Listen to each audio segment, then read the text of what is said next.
Ok. Bonjour tout le monde.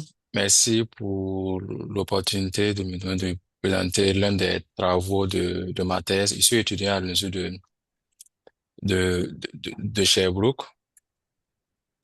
Et dans ce deuxième papier qui est parti d'une simple discussion avec des amis et puis des professionnels de la santé, on discutait un peu de la pression économique qu'on a actuellement, surtout en lien avec la fin de la COVID, la difficulté de trouver un emploi, le chômage et qui rendait un peu stressant et tout. Donc, l'idée m'est venue de voir est-ce que c'était possible de vérifier s'il existait un lien scientifique entre le niveau de chômage que nous avons et et l'état de santé mentale. Alors, j'ai vérifié dans la littérature, il y avait déjà quelques travaux qui existaient justement qui montraient qu'il y avait un lien entre l'état de santé mentale et puis le chômage.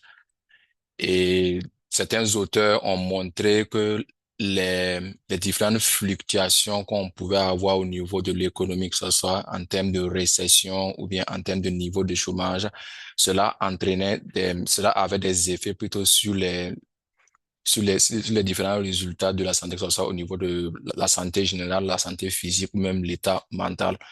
Maintenant, dans le contexte canadien, on n'a pas assez d'études qui mettent en exergue le lien entre le niveau de chômage et puis l'état de santé mentale des individus. On a des travaux, certes, qui existent, mais la plupart de ces travaux-là utilisent surtout des données de santé mentale auto-déclarées qui sont encore qui entendent ce qu'on appelle un biais au niveau de la mesure. Alors, je me suis posé donc la question suivante. Quel lien on peut avoir entre les différentes fluctuations macroéconomiques, les conditions macroéconomiques, précisément le taux de chômage et l'état de santé mentale au niveau des régions économiques. Je m'intéresse ici au niveau des hospitalisations psychiatriques, qui est comme un niveau très élevé et en termes d'état grave de santé mentale, et je me focalise ici sur les différentes régions économiques du Canada. La deuxième question, je me suis demandé, les chômeurs n'ont pas les mêmes durées sur le marché de l'emploi. Il y a les chômeurs qui durent longtemps sur le marché de l'emploi et il y a ceux-là qui sont en transition. Alors, je me suis demandé, est-ce qu'il peut y avoir des effets divergents entre ceux qui sont au chômage de court terme par rapport à leur état mental et ceux qui sont au chômage de long terme sur justement les effets de leur et vraiment les liens avec leur santé mentale. Alors, ce qui est intéressant, mon travail, c'est que j'utilise ici des données cliniques. J'utilise des données cliniques qui sont diagnostiquées par des professionnels de la santé. Et l'autre également, ce que j'apporte est une originalité en montrant que certes, il y a un lien entre le niveau de chômage et la santé mentale, mais je prouve dans mon travail, contrairement à la littérature économique, que dans mon cas, ce n'est pas le taux de chômage de long terme qui a un effet, je dirais, persistant sur la santé mentale des individus, mais c'est plutôt pour le contexte canadien, le chômage de court terme qui a un choc plus persistant sur l'état mental de la personne. Alors, j'ai d'abord identifié la direction causale de mon travail pour ne pas que cela porte à confusion. Deuxièmement, j'ai démontré que l'indicateur de santé mentale ici est plutôt l'indicateur macroéconomique. C'est un indicateur quasi exogène utilisé dans la littérature. Et je montre aussi qu'il y a certains auteurs dans la littérature qui utilisent justement cet indicateur-là pour mesurer les effets avec les indicateurs de santé.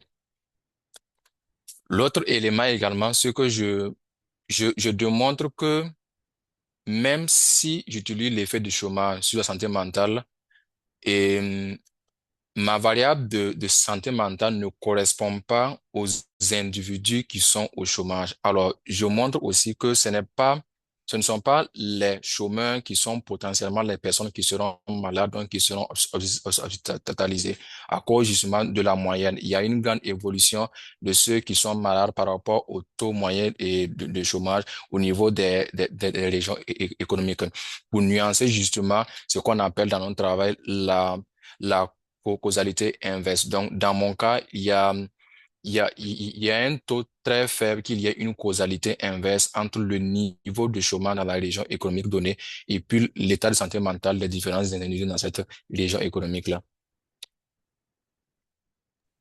Alors, et mes sources de données et pourquoi aussi j'ai été amené à utiliser les données du RDC, c'est surtout pour pouvoir avoir des micro-données au niveau des régions économiques du Canada. Ma première base de données, ce sont mes indicateurs de santé mentale qui proviennent du CHI, qui m'ont donné des indicateurs collectés par les professionnels de la santé. Et ma deuxième base, justement, provient de Statistique Canada, qui m'a donné accès à des micro-données qui m'ont permis de reconstituer l'ensemble des bases de données de 2013 jusqu'en 2020 pour pouvoir avoir une base de données longitudinale. Et je me focalise dans le cadre de mon travail sur les 64 régions économiques du Canada. Alors, j'utilise un modèle à standard dans la littérature économique. Désolé, Boris, on avait Oui, prévu une présentation de 5 minutes et on veut garder du temps pour la dernière présentatrice. Alors, désolé, mais je dois vous couper là. oui, OK. Je pense que vous avez bien prévu vos analyses. Et s'il y a quelqu'un qui veut en apprendre plus, est-ce que le papier, c'est sur votre site web? On pourrait vous trouver sur Google? OK.